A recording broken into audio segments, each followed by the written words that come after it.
afternoon, everyone. My name is Reverend Charisma Jean-Marie, and I serve as the Director for Racial Justice Ministries at Scarritt Bennett Center. And I'm excited that you are joining us again as we engage in part 2 of White Conspirators, the conversation white people need to have with white people. Again, this is sacred space, and all are welcome to join us in this conversation. We invite you to add your comments and even questions that you would have in the comment sections there on our Facebook Live event. And while difference is accepted in this space, difference does not mean hate or disrespect. So any comment or question that reflects any type of hate or disrespect, we will delete immediately.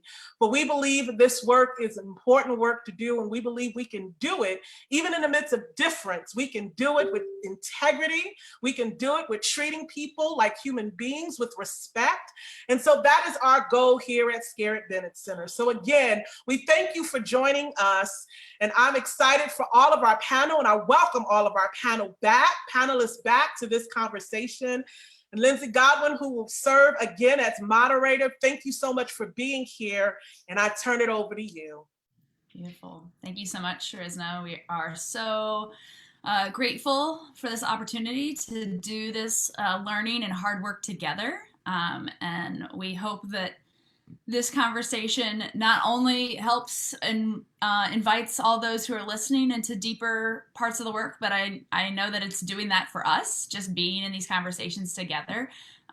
So today will be a lot about learning collectively and realizing that we're perpetually on the journey. So come journey with us.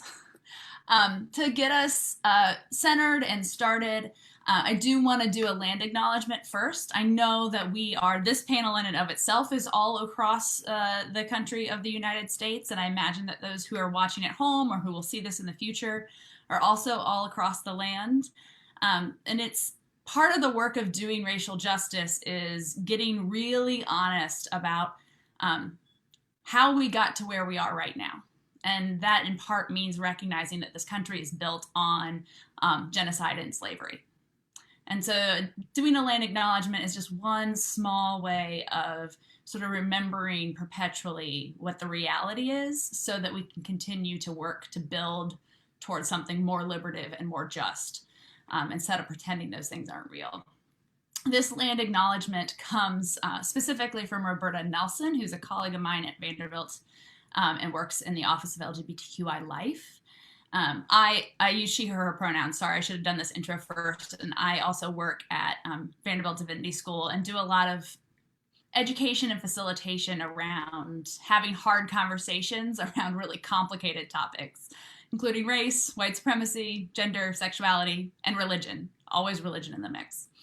But I want to read this land acknowledgement and have us take sort of a moment of silence just to be really honest about where we are so that we can build from there. We acknowledge the traditional custodians of the land on which we work and live, are the many indigenous peoples who originally cared for the land. We pay our respect to elders, past, present, and emerging. We acknowledge that sovereignty has never been ceded, that these and other peoples were forcibly removed from and through these lands. We stand in solidarity with the indigenous peoples who have been and continue to be connected to these lands. We also recognize the resistance, strength, and pride of Black, brown, and other people of color whose ancestors worked, lived, and bled on this land without benefit or due compensation. Building a just world requires reckoning with these realities and working to strengthen our practices of solidarity at every turn.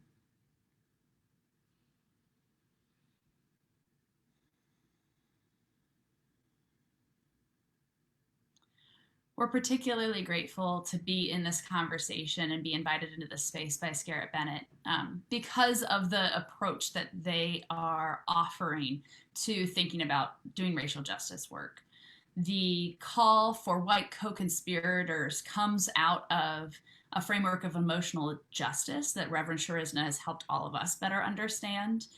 And that framework emphasizes that Black folks deserve to center their healing and to have the resources, space, time, energy to be able to heal from the generations of trauma that have happened, and that white folks are called to step more deeply into the work of dismantling white supremacy, and that it's our job to carry that work.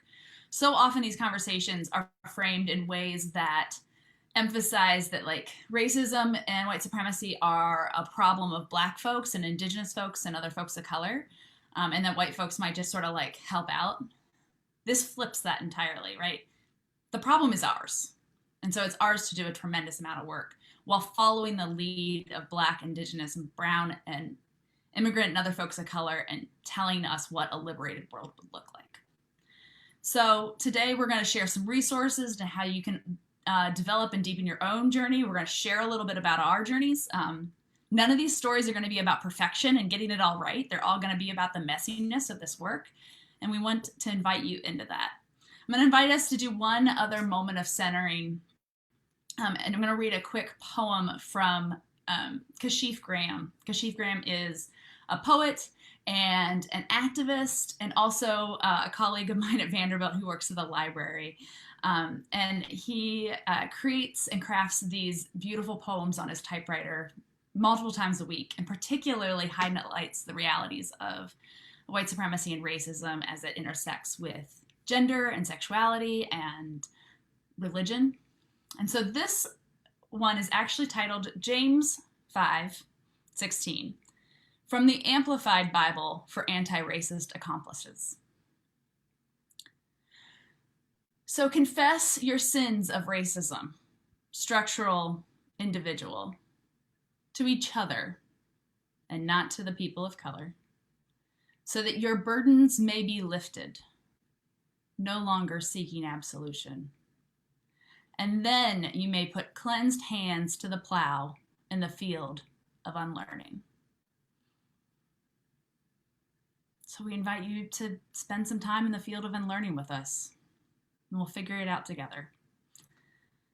Our first prompt, I'm going to ask folks, Katie, I know you're going first. I'm going to ask you to remind us who you are, what your pronouns are, where you are, give us a little bit of that context.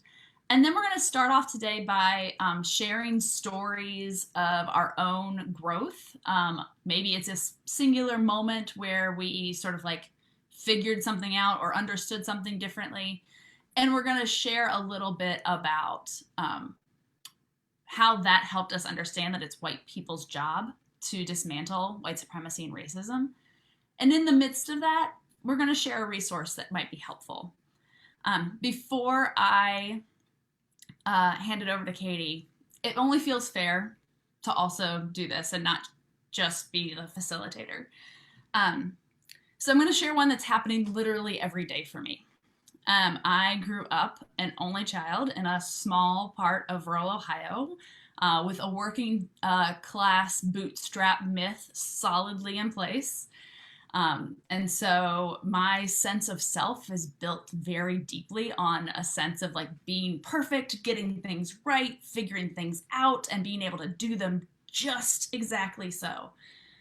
And so every day I find myself holding that like idea of perfection, that myth of perfection, up against myself and against others in ways where it becomes a weapon. And it doesn't help me do the work any better. It doesn't help me show up well for people that I love. Because sometimes I'm so focused on getting things right that I won't take a risk, and that I won't do the reflection necessary to like really figure out how am I complicit in violence? How am I complicit in white supremacy? So I oftentimes, almost weekly, turn to a document by Tema Okun. It's called White Supremacy Culture, and we'll make sure that the links get shared out in the chat in some way, shape, or form when there are links available. But you can just Google White Supremacy Culture by Tema Okun, and you will find this article very readily at a lot of different sources. And in it, she lays out a ton of different ways in which white supremacy shows up in our day-to-day actions, beliefs, and organizations. And the very first one on the list is perfectionism. And so I'm going to read just a couple of the bullet points of how perfectionism shows up, and maybe they'll resonate with you. Making a mistake is confused with being a mistake. Doing wrong is confused with being wrong. There's a tendency to identify what's wrong and little ability to identify, name, and appreciate what's right.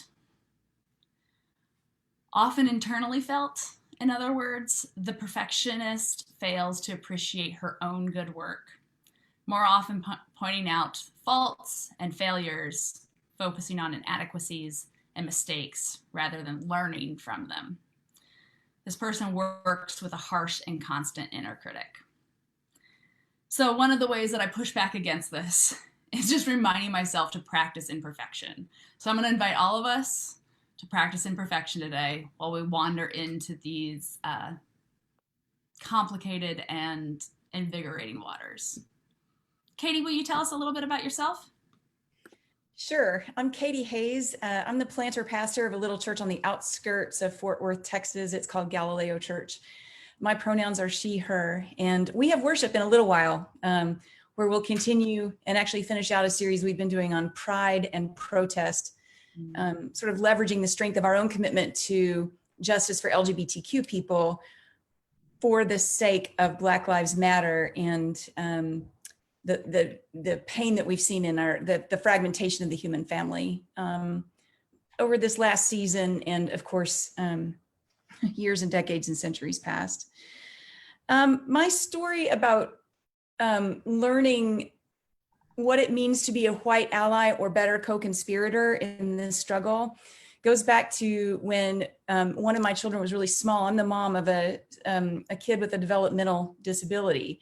And it was one of my roles as a mother to go into the school system and advocate for my child. And those meetings often were really contentious because I needed something that the school system had, and I was going to try to figure out how to leverage it out of that system. But I would go into these meetings and we'd sit around a big conference table, an executive style room, and the people sort of on the other side of the table, figuratively speaking, would, with all the sweetness in their voice, sort of lean toward me and say as sympathetically as possible, Mrs. Hayes, we all want the same thing here. And the idea was that if I would sort of come to their side, if I would see that we were all on this, we all wanted the same thing, then all of the contention would drain out of that meeting, and I would sort of be placated, and they would have named and made explicit a kind of implicit rule that the best meeting is one where no one is upset, where no one raises their voice. And it took me a little while as a young mom to get to the place where I said, oh no, actually, we don't all want the same thing. We don't. Because what you really want, and I respect that you want this, is a school system that works really well for all the children in it. What I really want is for this school system to wake up to the needs of my specific child and give her exactly what she needs. Even in a kind of self-centered way, I want my child to sort of migrate to the top of your list of concerns. And that's why I'm here, to agitate for that. And I really, in that setting, learned to resist that seductive statement of we all just want the same thing here. So fast forward many years later, a couple years ago, I'm reading Ta-Nehisi Coates' book, Between the World and Me. And as I'm reading it, I just feel this, I don't know, like an icy hand around my heart as I am realizing slowly that he's telling me plainly, we don't all want the same thing. Black people and white people don't all want the same thing in the struggle against racism and white supremacy, because there is a sense in which what I want is for the contentiousness to go away and for us all to just get along and for there to be a kind of quick and easy peace in which I am exonerated and seen as one of the good guys, so that I come alongside Black people and other people of color in this struggle to say, see, I'm one of the good guys and we all want the same thing here. But Mr. Coates was saying to me, no, actually we don't, because what I want is for the body, the Black body of my son to live another day. And it was as basic as that, the idea that he was willing to make all the noise in the world, be as contentious as he needed to be, to advocate for his son's body to live. And it was a real reorientation for me to think, it almost doesn't matter to Mr. Coates whether I personally am racist in small ways. What he's really asking me to do is get in there and understand that these systems are dangerous, literally dangerous, not just to my sense of white well-being, but to the body of his son. That was an eye-opener for me. And I had to start thinking real differently about the different role I had amongst and alongside my friends of color, that it really was about recognition of their bodies as endangered and my complicity in systems that make that real for them.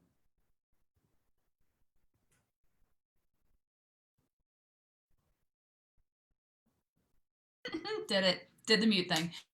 You brought two things that are really particularly important, right? Like one, that we don't get to like just assuage all of the discomfort, and two, without centering the needs specifically of your child when you're talking about being a student, but specifically Black folks. If we aren't centering those needs, we actually aren't doing the work. Thank you for that. Who's ready to go next?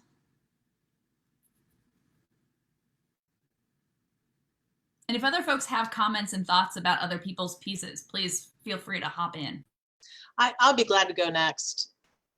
I think mine feels so much more basic, and I guess maybe that goes along with the sense of that it just feels like I'm learning the same things over and over and over again, which we might get to later as part of privilege, right? Is having to learn it again and again, so because it's not so real in everyday life.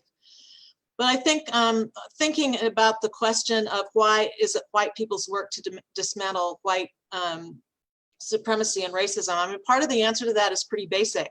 We're the only ones who can go into white spaces and do that. You know, white people have to go into white spaces and help to get that kind of clarity, get the story out, help people start learning together, continuing to learn together, because there's just some spaces that only white people can go into. And if this thing is going to get done, we have to be the ones who go there. And I think that we're so often so clueless. I think one of the things that white people, we don't know our own history. We don't know our own selves, in fact. And I think where this really came to me so clearly was the first time I ever did the 2.5-day longer anti-racism training, which came fairly late in my whole journey of concern about racism. But one of the things we were asked to do in that was to name what we're proud about or what we like about our culture. And I couldn't think of anything I liked. I couldn't think of anything to name, like or didn't like. I couldn't figure out what my culture was. You know, I knew I could say sort of some European descendages that I have that don't feel like my culture at all. And really kind of working through it all, just came to understand that what I was trying to name was, what is it about being white that I like? But I just didn't even know myself well enough or know my culture well enough to even be able to name whiteness. And so I think just going into our own spaces, going into white spaces, to be able to name things, to point things out, to be able to help with the learning is so important. I mean, I can think of things like, you know, I could have said what's patriarchal. I could have said either or thinking. I could have said what's Western, overemphasis on efficiency or scheduling over human needs. And then to come to a growing awareness that is white, you know, that's part of what white has done. So that we're the only ones who can go there is one thing, and that we have so much to learn, but also there's just a basic sense of fairness. You know, whiteness was constructed for our benefit, so we're the ones that have got to go in and deconstruct that. And I think this is where some of the resources have been so helpful to me in understanding the construction of whiteness and the purposes to benefit white people. And to start to learn that has just been mind-boggling to me. And as I say, it's come pretty late in a lifetime journey of trying to stand up for racial justice. And one of the books that really helped me is a 2014 book by Jennifer Harvey, Dear White Christians, for those still longing for racial reconciliation. Her brief chapters, one after the other, construction of whiteness, the problems with reconciliation, the need for reparations, just succinct to the point chapters really pulled back a curtain for me. And I found it really helpful. Also a chapter on the complicity, intentional complicity of progressive Christians at the time of the Black Manifesto in just completely betraying decades of work in civil rights. It's heart-wrenching, heartbreaking, and it's the need to know ourselves and make confession and restitution, I think just came clear to me in that. Then the other thing I'll say quickly is a book called The Color of Law, A Forgotten History of How Our Government Segregated America, which reminds us that this work of dismantling whiteness and whiteness being in place for the benefit of white people is not just a 1619 thing. This has gone all the way through the 20th century, full charge right up till now, with so many policies in place intended for the benefit of white people. And in the end, it's just only fair that we be the ones that also do the work to deconstruct that. Absolutely. Hard as it is and confusing as it often is. Thank you so much for the vulnerability of naming, like, these things have come late, and I keep learning these lessons over and over again, because I think we desperately have to remember that. It's like every day we're relearning these things because we've been raised to not even realize that they're there, to not know that they're present. David, I think you were also maybe ready to go. Are you ready to go now? Sure. I'm Reverend David Girth. I am the Executive Director of Metropolitan Congregations United in St. Louis. My pronouns are he, him, and his. I'm ordained in the United Church of Christ, and MCU is a member affiliate of the Gamaliel Network. We also are part of a collective here in Missouri called the MOVE Collaborative. And in both of those settings, we have lots of opportunities to focus our work toward dismantling white supremacy, but also do a lot of internal work on ourselves individually and our organizations about how we are participants in white supremacy and impacted by white supremacy. So those, I'm gonna tell a story and then how that story plays out for me. And that's really my resource, I think. I could list books, but they're probably books you already know or other folks are gonna mention. I'm not much of a bibliographer. Although I will say that Coates and Michelle Alexander, like reading those two together helps really get in your guts and in your head, or into mine at least, what we're talking about. And they both call me out and call me in at the same time. So here's the story. This is what I want to echo about what Sharon was just saying. Before you even said it, my image was, this is not a line dance that starts in one place and goes to another. It's much more a circle dance that revisits the same side of the room, maybe in different ways every so often. And so I think that's what this story is. I was pastoring in South Bend, Indiana a few years ago, and we had in our statewide organization an opportunity to rethink how we were doing things. And a bunch of us were put onto what was called a Blue Ribbon Committee. And, it's great to be on the Blue Ribbon Committee, but nobody wants to hear from the Blue Ribbon Committee. So I knew that when we got to the point where we had to come back to our folks and tell them what the Blue Ribbon Committee was saying, that my colleague and I were going to be in trouble. And she was a Black woman from Gary, and I was a white man pastoring in South Bend. And these are mostly German heritage churches. And I'm like, I know these people. I've got a lot of experience with facilitation. I think when we go in a report, I'll be the one that keeps us on track. And my colleague went along with me on that. And about 20 minutes into the presentation, I was going to be lucky to get out of the room alive. And she took over and cleaned things up and got us out of there. And we went outside and we talked, really for the first time we had ever really talked. And I found out that she had been the head of multiple social service agencies, and she was the consultant for a lot of board development. Now, I may have told this story the last time we were together, but I think it's important because I thought I was the one with the answers. I thought I was the one who needed to have the answers. And in fact, I missed the opportunity to spot the person who had the answers and had the skills and would have been a great partner if I had said, how in the world are we going to do this? Instead, I figured it's on me. And so that's step one, is to recognize in that moment. For me, it has been that recurring moment of total and utter embarrassment, standing naked before God and myself.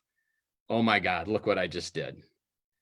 And I knew way better before I did it. The second step for me has been to be in rooms, literally in rooms with people, particularly with white folks who are saying, let's work on ourselves and each other, and then be able to tell that story as honestly and cleanly with no justification. Let me put the mess on the table, not what I figured out from the mess, just the mess on the table. And the third step then for me has been to be called out, sometimes in large rooms, to not only tell that story as cleanly and as messily, as clearly and messily as I can, and then to not let anybody else in the room, no other, especially white male, tell a story that is about their victory. That's not what the conversation is for. And it took me a while, and people pushed me to take that role, but it's been very helpful to me. Now, that sounds nice, and like I know how to get through the cycle, but a week ago Friday, I was doing a training that we were testing how to do online. And I pushed a white male colleague and I pushed a Black female colleague, and I made him work harder than I made her work. And one of my colleagues said, if you're going to do that, you got to treat everybody the same. And partly he was calling out my own racism. And partly he was saying, even if you didn't mean anything by that, it's going to look like something different in the room. So we're going to talk in a little bit about the unwritten rules and the unwritten norms. And because I've gotten pretty good at calling myself out, he didn't have any hesitation. And I was pretty open to know that he was trying to help me out, not tear me down. So I think that there's a lot of value in taking these kinds of risks because they help us make progress on the journey that we want to be on, rather than just getting stuck and being defensive. Thank you for doing the clear and messy work of laying that out, and like all those pieces, right? Something last week, something deep in your history. So much of the work is being able to even like excavate those from our own experiences and being able to like do the work to do what you just did. And I am so grateful that you recognize that as resource and named that for us, right? Like that is so much what we have to find is the resources within ourselves, within our own communities, and our own experiences that can be put into better context with books and readings and that sort of stuff. But it's also got to we got to get real honest about our own ish, right? Thank you, David. Vic and Carla, you're both over here on my screen. One of you want to go next?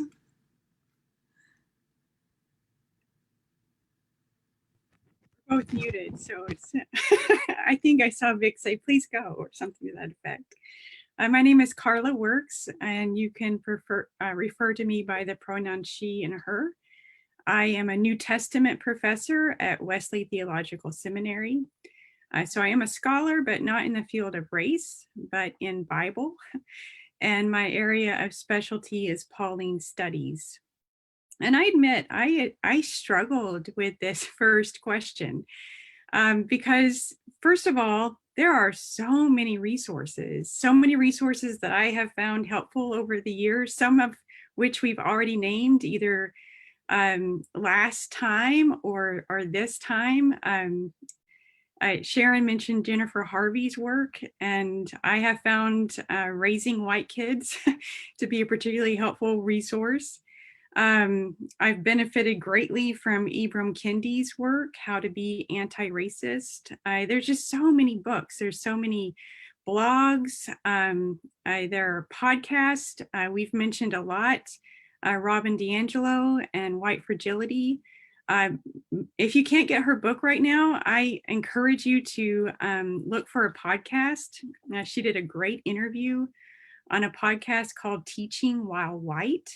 And as an educator, I tend to lean towards resources that are designed for educators. But that's a really great interview that pertains to not just teachers, but to all of us who are white. So there's so many resources. And part of the struggle too was the fact that these resources aren't just recent. There have been tons of voices that we have ignored as white people. And so it's not a lack of resources that's the problem. And as a professor, I also struggle with this because I know that I can assign readings to my students, readings that I found particularly eye-opening.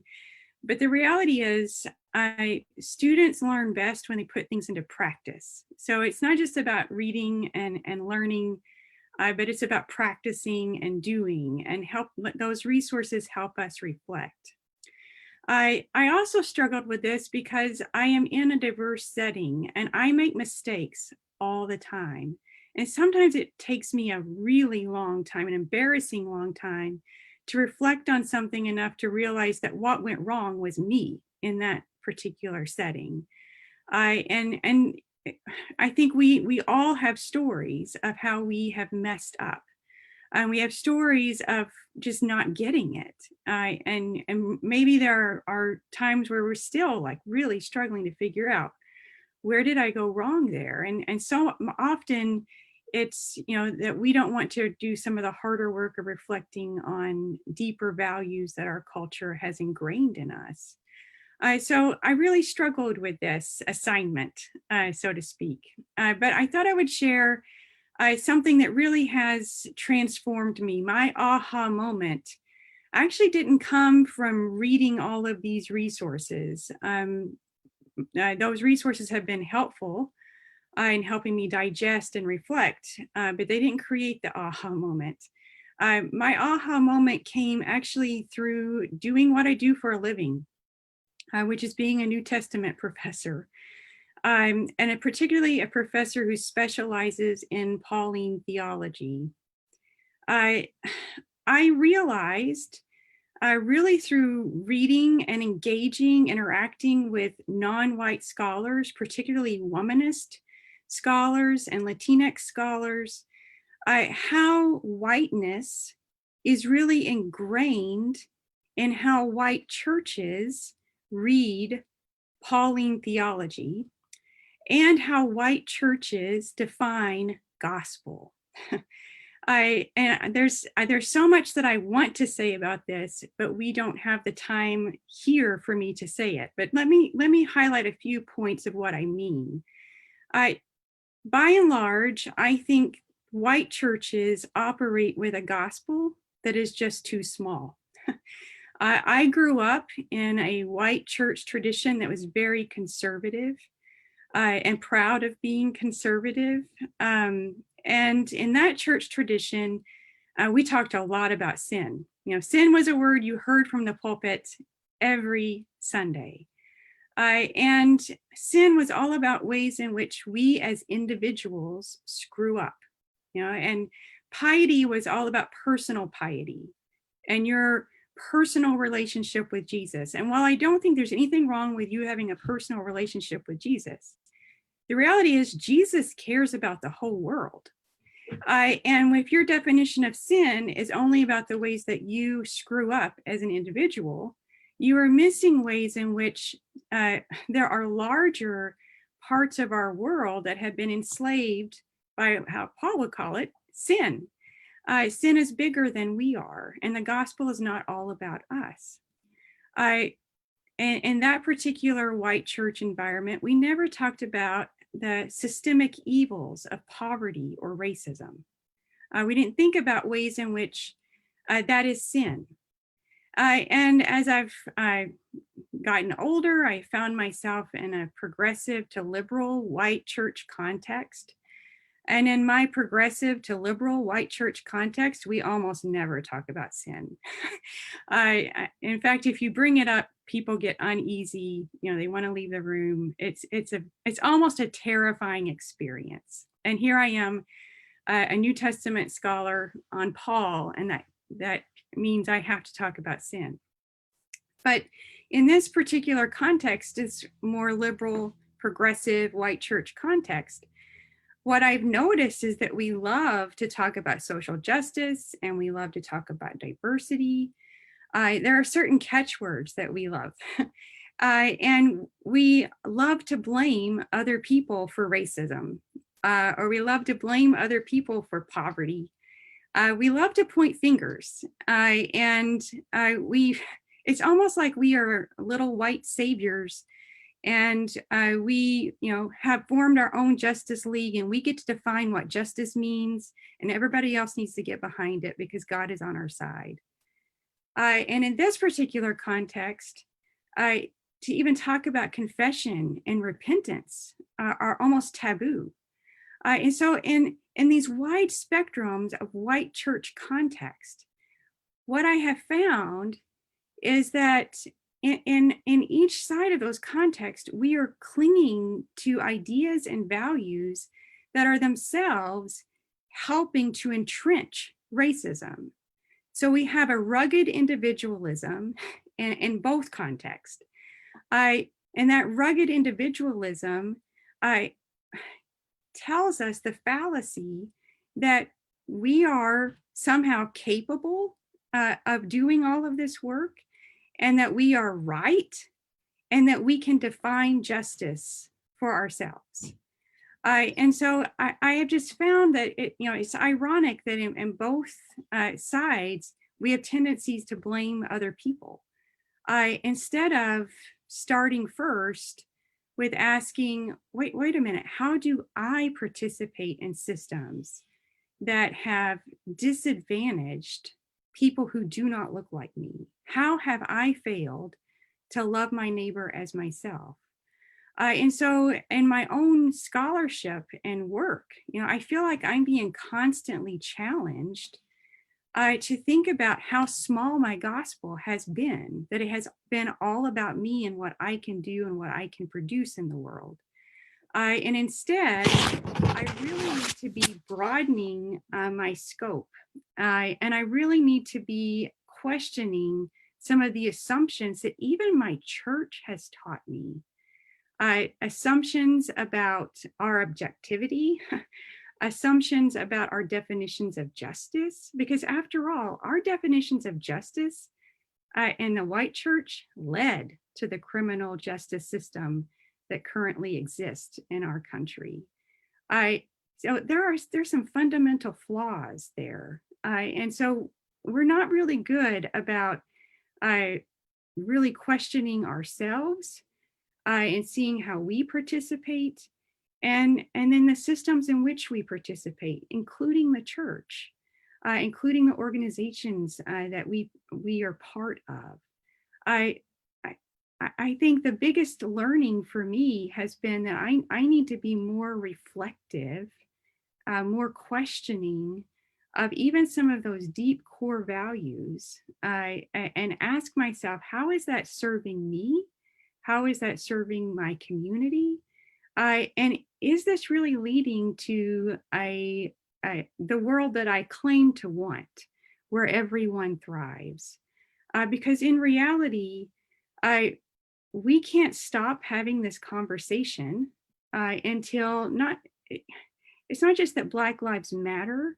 We can't stop having this conversation until Black lives are cherished and valued, respected, until we realize that without Black lives, we are missing part of the image of God.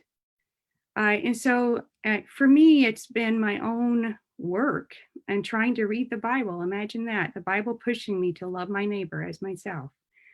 And realizing that there are so many ways in which I have failed, and that this work is ongoing. None of us get to ever claim that we have suddenly arrived. I think one of the recurring themes in what has been said so far is that this is not something we ever really get a handle on. This is something we're constantly working on and constantly learning and constantly growing, and we're going to make mistakes. And that's part of doing the practicing the work and moving forward.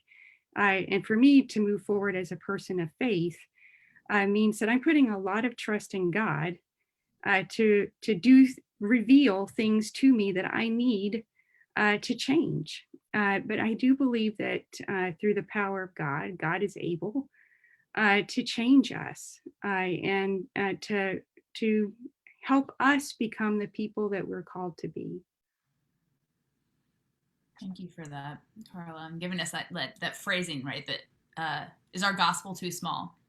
I sometimes think about like my conception of God, and is my conception of God too small as well, sort of as a piece of that. And you did such you brought so many pieces of faithfulness into the conversation. I just want to add one more, in that it is faithful to question and to wrestle and to not know, right? The disciples basically didn't know what Jesus was talking about for large chunks Most of the time. Yeah. Like, The Gospel of Mark, they come out really like a bunch of idiots. And Jesus doesn't give up on them. yeah, right.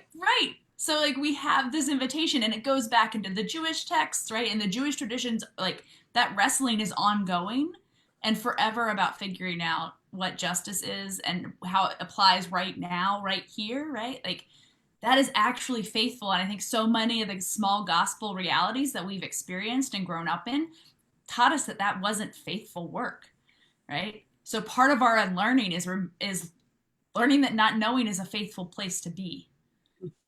So thank you for that. Vic? So a little bit about my background. I grew up in a very small area, southwestern Virginia, and an area in which, you know, as a young gay man, I certainly did not fit. And so I was eager, to say the least, to leave that area and to, you know, sort of experience life in another way. And eventually I was led to doing work in HIV education, which I still do to this day. But what was so interesting to me when I had worked in that field for a couple of years, my privilege was very abruptly made known to me in a setting that I was completely unprepared for.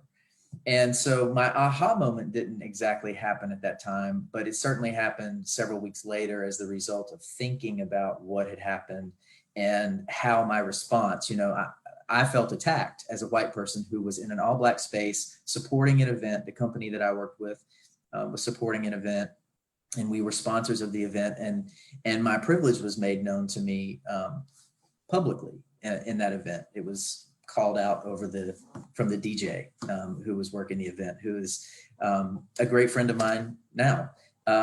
And I think that he expected me to completely have understood what he was talking about. But at that point in my journey, I was not clear.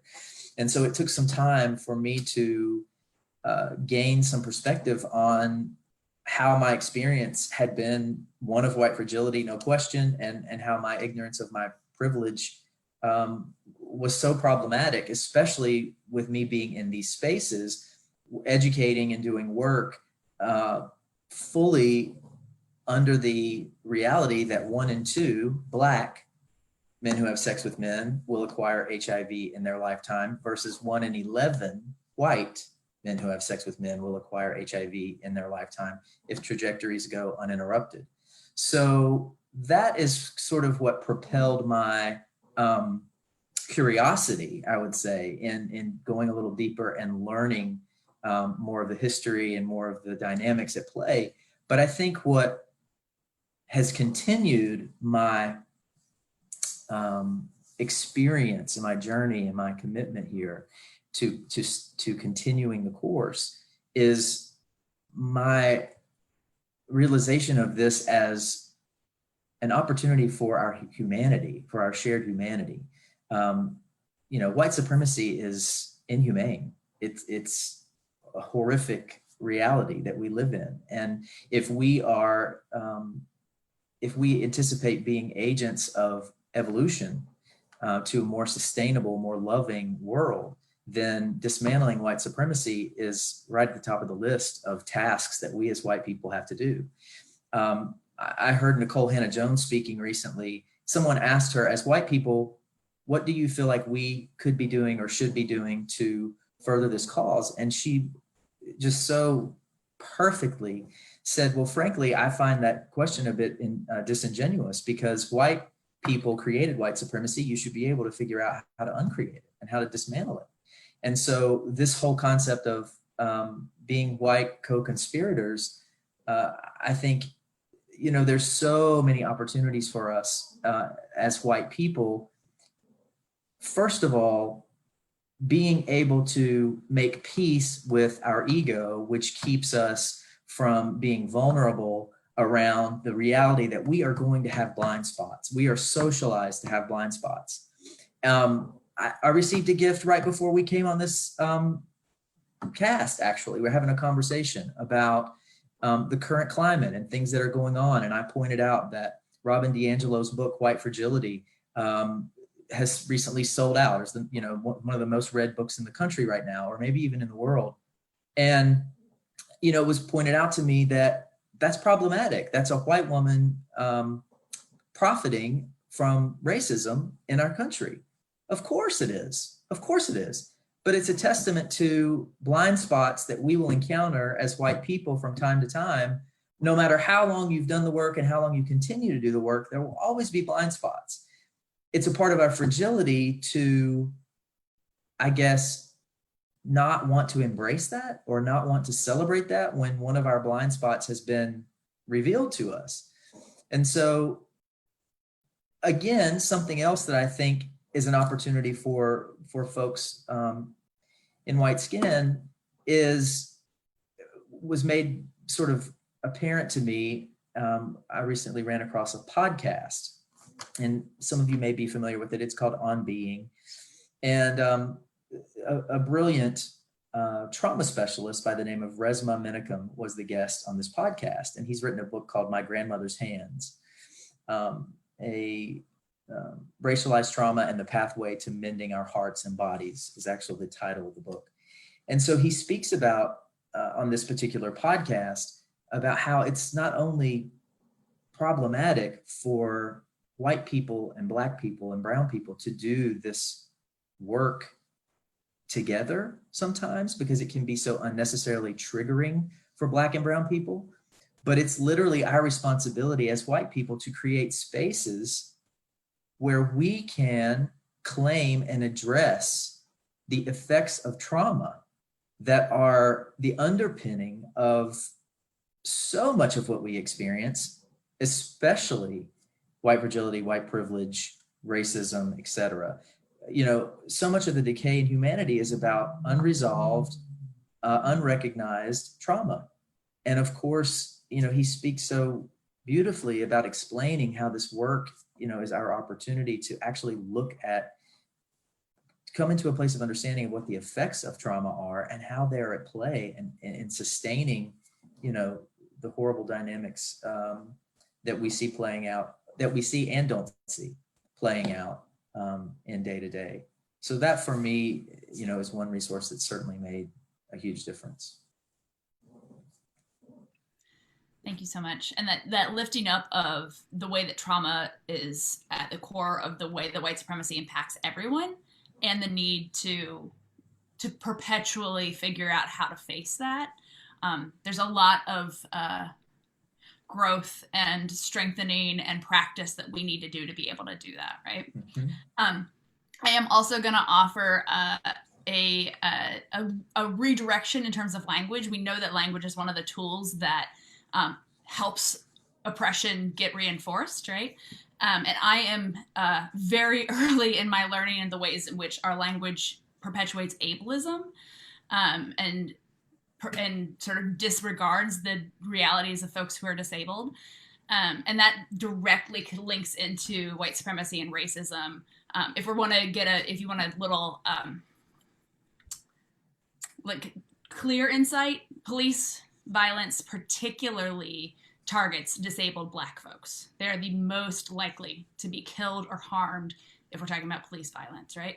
So the phrase blind spots, which is super common, right? I'm still like every day working it out in my language, is an ableist assumption that's just built into our language, right? So Absolutely. there might be other ways for us to say like the things we don't see or the things that are intentionally hidden from us.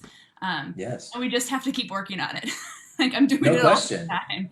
Yes. Thank you for pointing that out for sure. Yeah, totally. Yeah. And it's I would particularly encourage people to look up Leroy Moore. I've learned a tremendous amount from him. He is a Black disabled activist out of Oakland, and Crip Hop Nation is one of the things that he helped found. He's got so much wisdom to offer, and it's incredibly challenging wisdom that we need to hear. So with that, I'm going to shift us, and you all have already started to do this, right? Like, what are some of the things that white people assume to be normal and natural or whatever that we need to practice and develop our skills to counter, right? So, I'm gonna start with one. Oh, sorry. Trying to get back to my notes.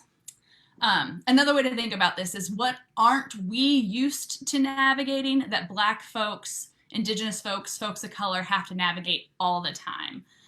What is normalized for us that is actually just a product of oppression and white supremacy? So one of the things that I internalize is that I assume and expect that people should feel like they can trust me and like me, and I should walk into a room and automatically I'm like, I don't have to earn trust, it's just given, right? That's not true. Trust absolutely has to be earned, and it has to be earned every single day through actions, particularly when we're talking about building relationships across difference and across racial lines.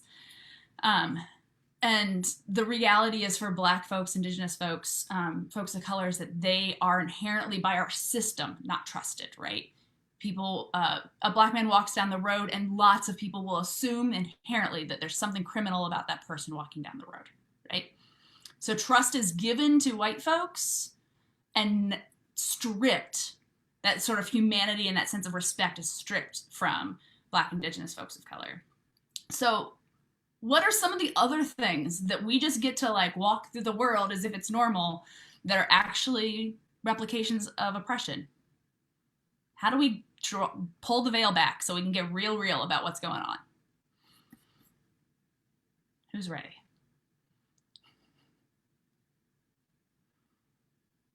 Katie, go for it. Yeah, I think going along with what you said about trust, Lindsay, is the idea that if I express to someone how much something hurts, they will believe me.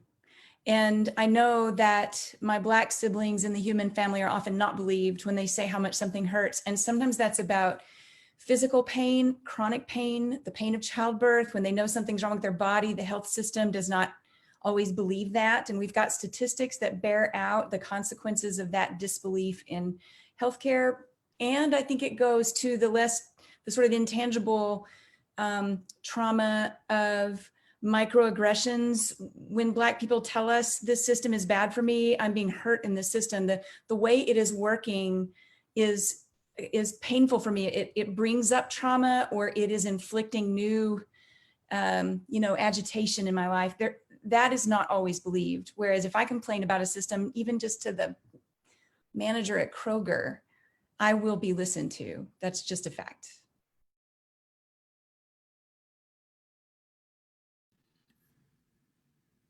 Yeah.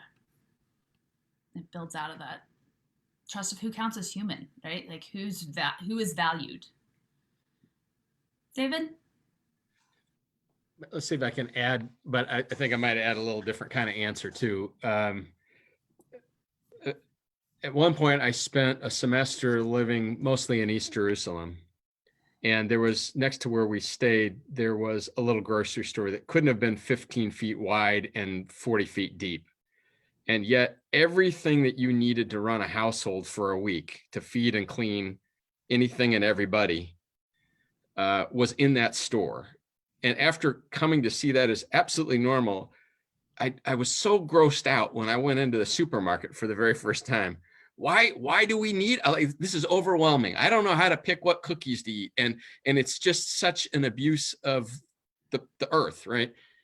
And so I think a lot of us have had that sort of experience, even just traveling to another part of the country. When you come home, you see things that you didn't see. And I think part of the answer to this question is, what are the ways that we can do that? To immerse ourselves in another culture that might even just be on the other side of town. So one little anecdote about this: about 10 years ago, I joined the church that we're members of now, and it's really a Black church built on 150 years of white church, and so we have all these kind of funny things going on, but it's really a Black culture church now. And the first time there was a funeral, I just thought, I'll slip in the back of the church and it'll be cool, and I'll just be there as a supportive member.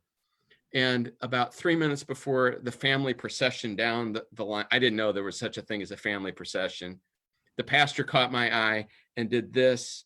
And the next thing I know, I was in the family procession with rolls in the service. There was no printed bulletin, and I had stuff to do in a funeral service where I knew nothing about how this was going to go or what the rules were, and scared me to death. And I learned, okay, never walk into the room not expecting to be called up to the stage to do something. And I come from a culture where everybody is carefully prepared. Everything is carefully timed out. We know when we start, when we end, and there will be no surprises. So I have tons and tons of stories about being a white pastor with Black colleagues, and assumptions about suits and no suits and all of that sort of stuff, titles. But our board had a meeting a month ago, and one of the board members started with a reflection. It's normally a 10-minute reflection. It took us 40 minutes. And she said, "What's your definition of racial equity, and what would it look like if we had it?" And I was shocked at how easily I knew what it would look like for me personally. Was I wouldn't have to feel uncomfortable with that all. Everything we're talking about today, I would no longer feel like I was on the hook. I was going to be embarrassed. I was going to be uncomfortable. All of that would be over. And that's how I would know. And then I was like, oh crap. That means that until we have actual racial equity, I need to feel, should feel, ought to feel, will feel uncomfortable all the time. And I think going back to something Katie and Vic, and particularly what Carla was saying, if I am feeling uncomfortable, I may well be in the presence of inhumanity. I may well be in the presence of sinfulness, mine or somebody else. And that discomfort, as much as I want to run away from it, might be a gift that's telling me that God is saying to me, okay, David, buck up. You're in the right place, or at least you're near the right place. Pay attention. Yeah, that framing of discomfort as a gift is actually a gift and a blessing for us, I think. Like that, and it in so many ways connects back to what Carla's talking about in terms of a small gospel, right? And challenging this small gospel and getting into the faithfulness of not knowing. I'm sorry to come back. Was I clear? I really, really, really don't want to be uncomfortable. I really, really don't. Wait, even after doing this work all this time, you still feel discomfort and are discomforted by your discomfort? Okay. I don't know how to underline things in a conversation like this, but if we could underline what David just said, if you walk away from nothing else, with nothing else from this, it is the daily existence just to be uncomfortable. And it does actually get easier, I think. But it's a little bit of it's just not what we're used to, right? That's not what we're used to expecting. Sharon, I saw you sort of come up. Do you have a thing? Are you ready to hop in? Yeah, I'll hop in. And I think I forgot to introduce myself before, so I'll just say briefly, I'm Sharon Watkins from Bethany, West Virginia, and I pastor a small historic church there and Disciples of Christ minister. And there's a little college also here. And so a lot of what I'm doing these days is around pastoring a white congregation and being part of a community that has a historic private college that has been predominantly white through the years, but is growing in its racial ethnic diversity in these eras, these times. So just a couple thoughts. The thing that I was going to say that I think that that white people have come to expect as normal, it's somewhat related to what I said before. Just being normal, you know, that we can move through life unobserved, unnoticed if we want to. And how on guard people of color have to be compared to are just swimming through this stream of normality. And I was just told this very week, I could name example after examples of the times when I should have known this kind of thing. But the most recent one that I have now been told about that I should have known, and I can't believe I didn't know, is part of my former work used to be to help plan retreats for church leaders. And we always wanted to have a retreat far enough away from the office that people actually had to go there and stay and not run by the office real quick, but so we could actually have a retreat. And so we decided to have one down just an hour south of Indianapolis, where our headquarters were, in Brown County, beautiful hills, fall leaves, Confederate flags, historic Klan activity. Those last pieces, people like me planning never even thought of what it was going to be for our people of color colleagues to take that trip down to Brown County, Indiana, to go to that retreat. For me, I never thought of it. And so the person who was remembering that with me this past week, African-American colleague, was just pointing out a thing. This is, life is different for white people than for people of color in this society. And part of the thing for us is there's just this ease. We can disappear into it if we want to, not noticed, and just the ease of it. So I think that's what I was really going to talk about. And again, I could give so many examples of that in my life, going back to high school, so I shouldn't still be learning it, but there it is. The other thing I want to say, and this relates to the discomfort piece that David was just talking about, is that the new kind of discomfort that I'm trying to now understand, because I've done a lot of work in mixed spaces, some of it in inappropriately named positions of leadership that I shouldn't have had as a white person, and so was appropriately discomforted in those instances. But the kind of discomfort that I think is important now for me to be learning is this discomfort of saying these kinds of things into white spaces, and to try to figure out how to help all this stuff that we're talking about here make any kind of sense to white people in white culture who've never given it any thought. And so how can we really go on fast forward at this point? Of course, what's happening in the news is helping. It gives us a moment, but we really need to get on this moment. And so that kind of discomfort of being a white person in a white space, talking this way and trying to help bring people along and help people recognize it too, without being able to read all the books now. How do we get into that and get through that discomfort to really make some difference, is probably the area of reflection and work where I'm feeling called right now to give a lot of attention.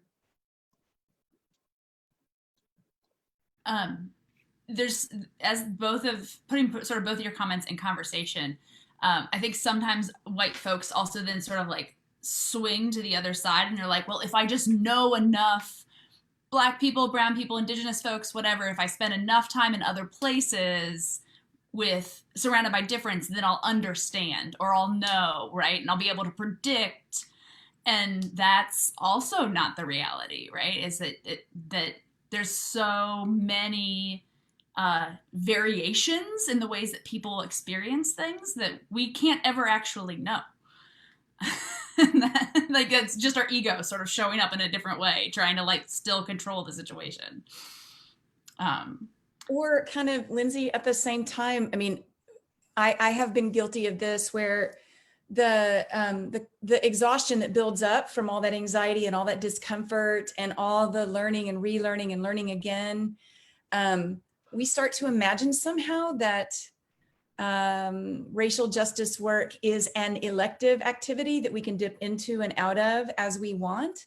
And that we even sometimes, white people, have this ongoing conversation about self-care and how you just have to retreat from the crisis to show yourself some love and stuff. And I'm not dissing self-care. Rest is certainly something that our Creator wants for us, but that idea that we have the option to move in and out of this, that is not something that my Black siblings have the privilege of. They don't get to dip in and out of it. Their exhaustion is real and chronic all the time, from those high anxiety levels and all that discomfort and the unsafe geographies of the spaces where they navigate.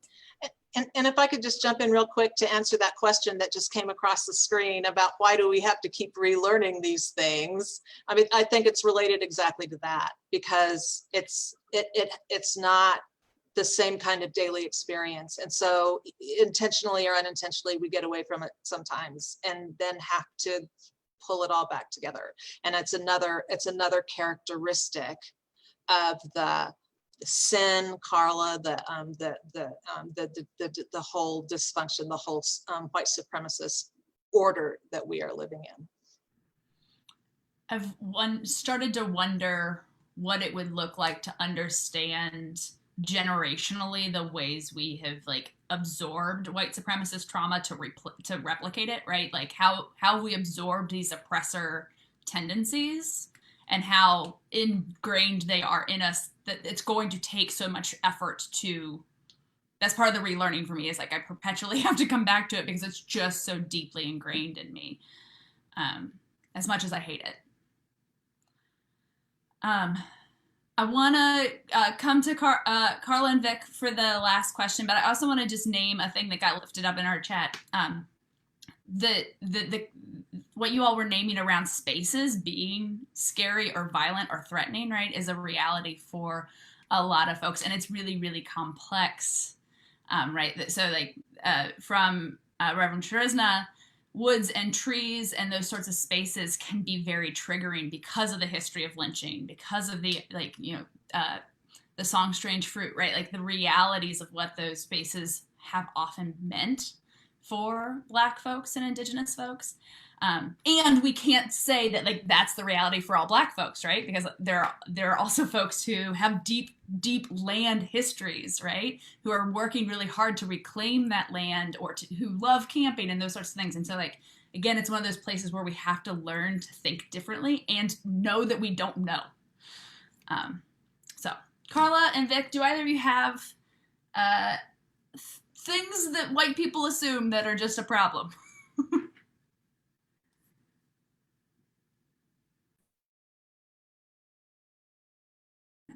One of you just go.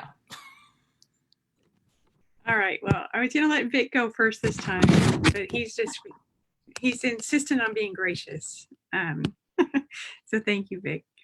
I'm going to come at this from a personal story of being very, very naive. So I grew up in a predominantly white context in the Ozark Mountains of Arkansas. So lots of poverty, lots of white poverty, and then moved around a lot for education, and married a minister. So lived in a whole lot of parsonages, white church parsonages and white areas.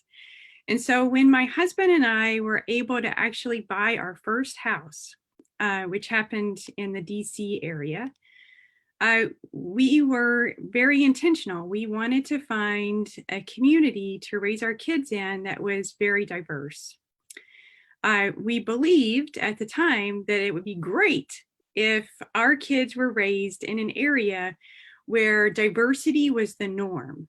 And so we were so naive because we thought that that was going to be enough. You know, like our kids are going to go to a diverse school. In fact, they're in schools where they're in the minority, and they will grow up in a very different world in which we grew up.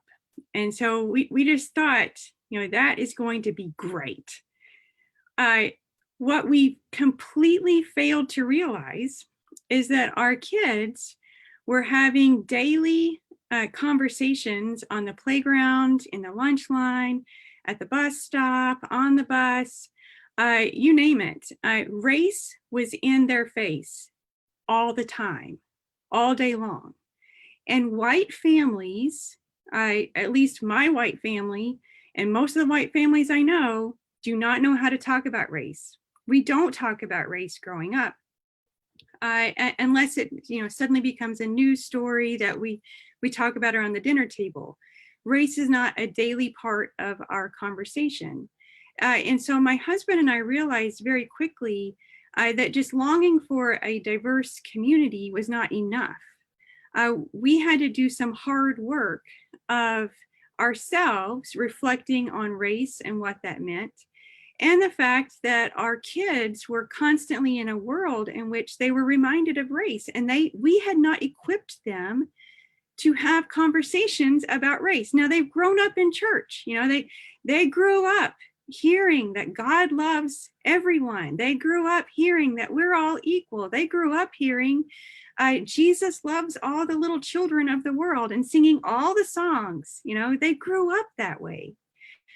But our church context nor our home context equip them to talk about race, because white people have the privilege not to talk about race. And so it's been a wonderful learning curve for us, but it has been a daily learning curve for us, talking about race in real ways. Talking to my young adult son about the realities that if he gets pulled over, which unfortunately has happened quite a few times, but if he gets pulled over and his closest friends who are not white are with him, what are the implications there? What are the assumptions being made about him as a white kid? And what are the assumptions being made about his best friends who are people of color? My kids, better than I did, can see all of the disparities and know that this whole movement of trying to reclaim all lives mattering, they see the disparities that all lives don't actually matter within our culture. We've had to have conversations about the realities that even though that they are minorities in their schools, the majority of the teaching staff and the administration is white. So what message is that sending? And the majority of the janitorial staff is not white, right? So there are all kinds of messages that our kids are receiving about race on a daily basis. And when white people don't talk about race, we're allowing all of those structures from our culture to teach them about race. And so when you tossed this question out to us earlier this week, I was just thinking, wow, there are just so many things that white people are not comfortable doing, because we're not really comfortable seeing the world through anyone else's eyes. We're not very good at empathy, period. But living through this with my own children has been very eye-opening. There are so many things that I learn every day, mainly because my kids are asking questions, or because the kids who come to my house are not white kids and I love them. And now, praise be to God, there are so many people in our lives who are not white, whom we love so very dearly, that it has caused us to question everything, to question the values that we hold, to question whether not just my kids thriving, but are these other kids who are very dear to me, are they going to thrive? What does the education system look like for them? What are the privileges given to them? What assumptions are being made in our criminal justice system about them? And my goodness, when you love somebody, you become outraged very quickly about all the ways in which our world privileges some and disadvantages others, and makes snap judgments about people. So there's so much that we as white people have to learn. And to me, this, it should be basic to loving our neighbor as ourselves. But I know that for most of us, we've got to expand our circles. For most of us, we have to seek out people who are different than we are. We have tendencies as white people to hang out with other white people, to worship with other white people. We need to expand our circles, and we need to expand the people that we love. We really need to expand our definition of neighbor. There's so many conversations that we will start to have naturally when people of color become such a daily part of our lives that we would do anything to see them thrive. And so to me, there's just some basics of, who do you love? Who is it that's in your life that you care enough about that you want the world to be a different place for them? And these are just some basic questions, but my goodness, we have really failed to have those conversations. Yeah, absolutely. There's two things in there that I particularly want to pull out because they came up in our conversation earlier as we were planning, right? Like, white people aren't used to being raced, right? We are vastly uncomfortable with being identified as white by being in any way, shape, or form raced. So like that's a piece of what's going on in that, right? And then there's also this way in which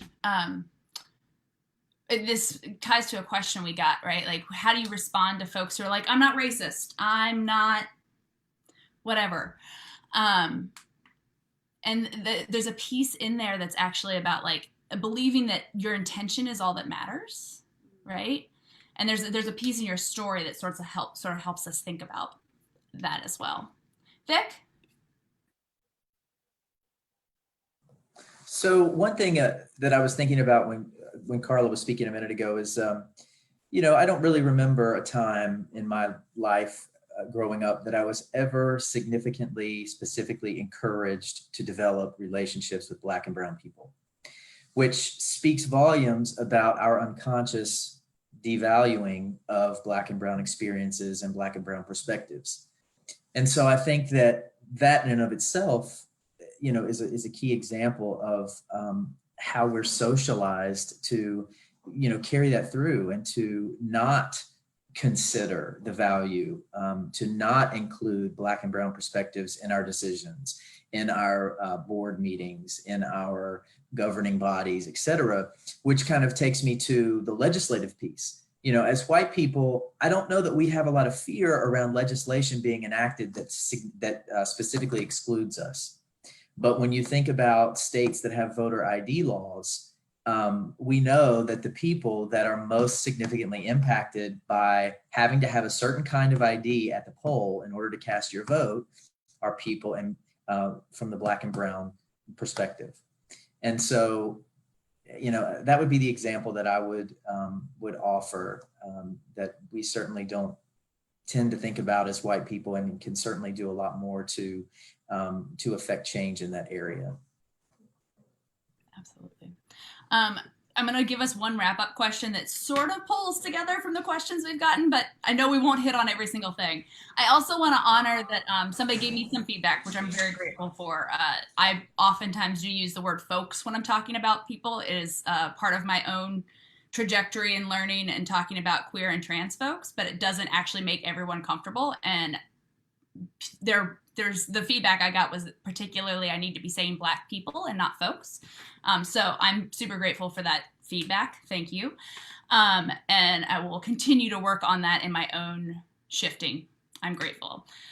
So we got a bunch of questions that somehow come back to how do we help more white people have these conversations, right? So it's how do you do that with folks who want to, but their fragility shows up in all sorts of ways and they need some spaces and they need more invitation. How do you do it with folks who don't want to because they're super defensive, right?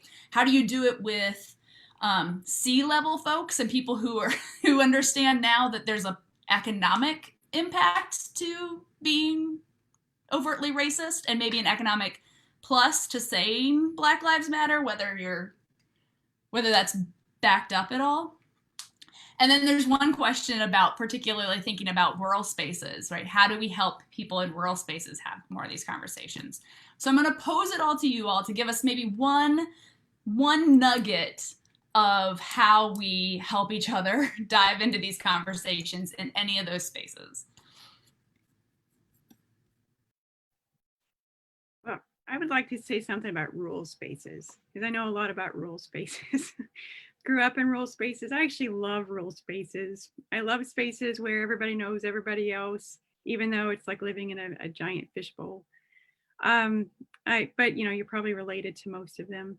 I feel safe in those spaces, probably because I grew up in those spaces. I don't like big cities. I'm not a city girl. But even though it can be challenging in rural spaces to seek out friendships that are, close to you, I mean, through social media, and I say this as somebody who is not active on social media, but so many people are, our world is so much smaller. But you can also pay attention to what you're taking in. What you're taking in through your entertainment, what you're taking in through the books that you read, through whether or not you follow particular YouTubers or whatever you're taking in, you can be intentionally diverse. You don't have to seek out people who constantly feed you whatever it is you want to hear and prop up your own views. I think it's a really healthy for all of us actually to seek out diverse resources and diverse perspectives, because it can challenge our own, but it can also just, when other people ask questions we would never even think about. And so even if you're in a rural setting, it is quite possible to seek out a diversity of perspectives, even if in your little town, and I grew up in a town that was tiny. I mean, if you included all of the hunting dogs, there were about 600 people, right? Outside the city limits. And it was mainly people I was related to. It wasn't a very diverse community. But that community is so much different now because my lands, there's been so many advances in technology. Our world is just a lot more tiny in the sense that we can communicate with people across spaces. And we are constantly taking in information. So be mindful of what you're taking in. I'm going to hop on the rural train just for a second. There were more cows than people in my town. We didn't have as many hunting dogs, but I will also say that there is a tremendously growing sort of counter narrative to what rural life looks like, because there are Black people and brown people and Indigenous folks and immigrants, Indigenous people and immigrants, Black people, brown people, Indigenous people. I'm going to get it. I keep working on it. All throughout our rural spaces. And it's actually, in some ways, a function of white supremacy that we imagine that rural spaces are inherently white. It's complicated because they are, but also they're not. Just like big cities are sometimes more progressive in the same ways that white supremacy is still really functioning really intensely in those spaces, right? And so there are ways, like even if we're thinking about the BLM marches and actions that have been happening, there are tons that are happening in small ways in small communities all across the country. And I think what that points me back to is that even if you're having a conversation with one person or just a small group of people, that is incredibly important and an important place to start wherever you are. I want to jump in to say that I think another space where these conversations are really hard is in church, in white church particularly, because we place such a premium on not upsetting anyone, for church being a place where we say all are welcome, but that often means a kind of insidious both sidesing it on every issue and welcoming people who bring in language and conversation that really should not be acceptable around the table of our Lord. And that it has been a growing area for me to think about doing ministry and modeling for my church, in front of my church, the courage to take the risk of upsetting someone in order to say what's true, what the gospel really demands of white Christianity, which is repentance, recognition, confession, and then a commitment to do better. And if I can model that just the bravery of taking a risk, the risk of upsetting people, and sometimes the risk of getting it wrong in public, saying it wrong in front of a bunch of people, especially now that everybody's online, we're all televangelists now, right? So it's there out for everybody to see. So, but to just be brave about that, and for our churches to be safe spaces for white people to try and give a swing and a miss and then come back and try it again. That just has to be possible. And we who wear the collar or have that position of authority and power in those settings have to be brave enough to model that for people. What other thoughts do folks have? There's two historical images that might be helpful to think about today that come to my mind. In Missouri, we use stories about the Southern Tenant Farmers Union during the Great Depression as a time when particularly Black and white people came together around shared economic interest, and then racism was used by people in power to divide folks who were actually on the same page about what needed to be done and how to get there. And I think looking at the housing shortages in Detroit during World War II, and then how race was used to heat that up, are good examples to then say, so how are those things actually happening right now among us, whether we're in an urban or a rural setting? I think the piece about next steps for me, I would say there's kind of three things that I would encourage us all to do. I try to encourage myself to do. I had a conversation with a judicatory head recently, and this is kind of where we were. What is the one shift, or at least one shift inside our organization, whether it's a church or whatever, that we can make that dismantles some element of white supremacy about how we make decisions or how we spend money, and be as bold as we can be, but not bolder, right? Do something we can do. And then what's the thing in the community, whether it's City Hall or the school board, that we can join with others and make a similar shift in our own community. And then the third thing is, you notice I'm saying these are two places to take action. And then the third thing is, where is a place where I can be reflective about what those actions, and can I get smarter about those actions and the context for them? And there almost certainly is a group that you can be a part of right now. And if there isn't, get 6 or 7 people together, meet every other week for 3 months, and then evaluate whether that's a useful thing to do. Doesn't have to be fancy. And what's beautiful about what you just laid out, right, is it's the next step that you can take, the next move you can make. And then you do that and you make the next move, and you keep, like, it's just perpetually space to grow. It's a model for continually growing. And it reminds us that we can't actually do everything, and we aren't the saviors of this situation, right? We can't do the 60,000 things. We could do maybe 3. Thank you. If you want to look up the history of hillbilly and redneck, I would highly, highly encourage you. You handed that to me, David. You just like landed it. Those two terms that are used against folks are actually based out of cross-racial, rural, country, class-based organizing. So it took me a while, but I'm now proud to come from being a redneck and being a hillbilly. All right. Sharon, Vic, you got a place the thing to end us with? Just really quickly, the one thing I would say is never underestimate the value of a one-on-one conversation in love, because a lot of times, a white person who might recognize something being problematic can have a one-on-one conversation with another white person and really affect change. People don't have to be shamed in order to be assisted, maybe you would say. I don't know how you would say that, but in order to explain to somebody why a certain perspective might be problematic, it can certainly be done. And it can really make a huge difference. Yeah, the only other thing I would say is just to refer back to some of what Carla said earlier about the theological and biblical basis for this. For many of us, we are in this work because we believe that God is a certain kind of a God, and that all people are created in God's image, and that somehow we have to get called into work that witnesses to that and shows a reality in the relationships that we make. So whether we're rural, urban, wherever we are, that connection somehow with the God who made us and has an intention for us to be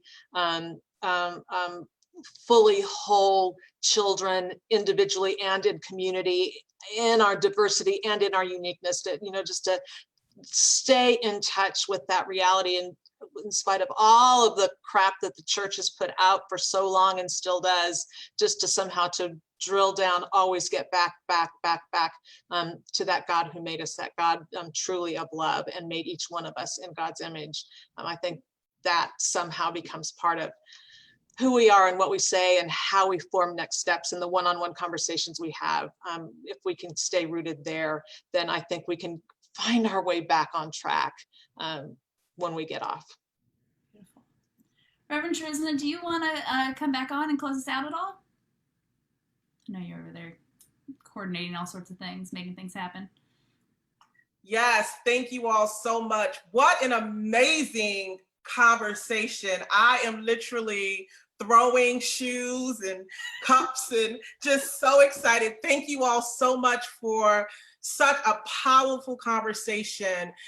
And to all of you all who are listening, thank you so much for joining us another week. Each Sunday, we're here at 2 p.m. Central Time. I invite you for next week as we take on racism, a multicultural conversation, having a conversation about racism through a multicultural lens. Oftentimes when we talk about white supremacy, we talk about racism, we talk about racism as a white and Black thing, issue. We talk Black as if Black is one-dimensional, whereas Black is a very diverse identity. Oftentimes when we talk about racism, we talk about the Black American male experience, leaving out experiences and voices of so many other people who do not identify as Americans. So next week at 2 p.m. Central Time, join us as we take on racism through a multicultural lens. And also, I'd like to invite you all, if you have not already, to register for our Becoming Co-Conspirator, a virtual learning space to dismantle white supremacy. It is a virtual learning space. Many of you are asking, how do we continue these conversations? How do we have more resources? Well, I want to invite you, and Anna is putting the link in our comments there. If you have not already, I want to invite you to register for our Becoming Co-Conspirator virtual learning space that actually starts this Tuesday with our very own Vic Sorrell as one of our co-facilitators. Again, I want to say thank you all so much, panelists, for such an amazing hour and a half. Y'all lifted up some heavy lifting, did some amazing work. And so I want to say thank you so much for being with us. And to close out, I ask you all to close out by sharing one thing that our listeners can do, one thing that you think our listeners can do that shares or reflects what it means to be a co-conspirator. And I'll start with you, Lindsay. I knew it was coming. So I think for me, one of the things that is a daily practice that is really, really helpful is like I can feel overwhelmed by not being able to get it right. But when I shift and remember that that's actually freeing, that like I don't have to get it right, I have to try. I have to continue to be committed to liberation, and I have to keep trying, that's actually what I'm called to do, not to get it right. That shifts everything for me and recenters me and brings me back to why I do this and why I show up alongside the people that I love so hard. So give yourself the gift of freedom and knowing that not getting it right is actually an exercise in freedom and faithfulness. Thank you, Lindsay. Thank you so much for doing such an awesome job moderating these two conversations. Thank you so much, Lindsay. Sharon, one thing our audience can do to be a co-conspirator in this hour. I make sure that I check up on Facebook with about a handful of people who I know that if I were in the room with them would tell me the truth. And so I say, look at what they're saying, what they're quoting, what they're sharing. And even if I can't be on the phone with them, I feel like I'm in connection and I'm getting some honest feedback and instruction. So just staying in close touch with 4, 5, 6 people who I really trust to be truthful and honest and doing the work with integrity. Thank you so much, Sharon. I really appreciate you these last 2 weeks. God bless you. Thank you so much for your voice and your work and the work that you continue to do. Carla, Dr. Carla Works. My God, thank you for lifting up the Pauline or the Paul theology there in the church. That was some heavy listening, sis. I was like, yes, thank you so much. One thing our viewers can do to be a co-conspirator in this hour. I would say practice loving your neighbor as yourself. That would be a good start. As simple as that is, it's so hard to do. Thank you. Thank you so much, Carla, for your work, your scholarship, your time. I really appreciate you. Thank you. Thanks for the invitation to be on the panel. Thank you. Awesome. Thank you. Vic, you're up. One thing that our listeners can do to be a co-conspirator in this hour. So for me, I think it would be stay sharp. Think about this every day. Read about this every day, so that you are in a place where you can recognize the opportunities. Otherwise, they pass right in front of our faces. The opportunities to call out injustice and to affect change in the structures that we are involved in on a daily. Awesome. Thank you so much, Vic. This is not goodbye. We continue this work all of the month of July. Again, if you have not already, we want to encourage you to register for our Becoming Co-Conspirator, a virtual learning space. There, the link is there in the comments. We want to encourage you to continue these conversations with us, and Vic will be one of our co-facilitators leading that work. Thank you, Vic. Really appreciate you. Katie Hayes, I know you got to go preach. There's a word from the Lord. Thank you for your presence. And if you can share with us the gospel truth now, one thing that our audience can hear or be to do to be a co-conspirator. Yeah, one thing in 2 parts. Diversify all your social media feeds. Make sure that what is scrolling across your screen is not just white people reinforcing white people. Diversify. And then secondly, when you find content creators that are moving the needle, that are pushing this conversation forward and bringing new thoughts into your heart and spirit, support them with your dollars. Get on Patreon and support these content creators. I'm just lifting up one, the NAP Ministry, Trisha Hersey, doing amazing work, changed my view, and I'm a supporter for as long as she keeps doing that work. Thank you so much, Katie. Really appreciate you for your time and the work that you do and the gospel truth that you share. I'm really blessed. Thank you so much for your presence in this space.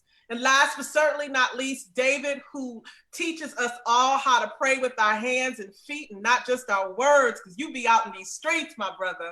One thing our audience can do to be a co-conspirator in this hour. I appreciate all the other advice. I would say I wouldn't be an organizer if I didn't give you this answer. Build a team. And in order to have a team, you're going to have some sort of a vision about where it goes, but really trust what I said before. Get the team together around a vision and then say, okay, now I need you all. How are we going to make this happen? Thank you so much, David. Really appreciate you and your time. All of you, again, I can't say thank you enough. And to our audience, blessings to you always. And see you again next week at 2 p.m. Central. Bye-bye.